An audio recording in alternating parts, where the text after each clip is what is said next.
बुढ़ावा तो के मोर शराप लगी। अभी पैरू का हमारा तनिको ना घटल बाटे। करे बुढ़ावा रे अब तक केथुआ पर लगल बाटे। देखा अब मारी देबो पजरे मोरे मत आई है।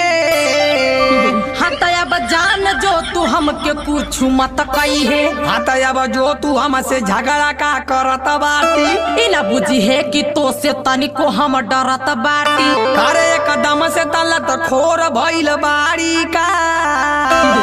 कर तो रहाऊ वाली बतिया हम उभारी का। तू मोरा उभार भी तो हम हूँ तो जो उभारब रे।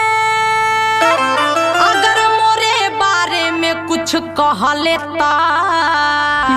हाय बुढ़ौती तोर हम बिगाड़ब रे। हाँ हाँ हाय गोजिया देखा थी कि ना? अरे ऐसन गोजी रोज देखेला।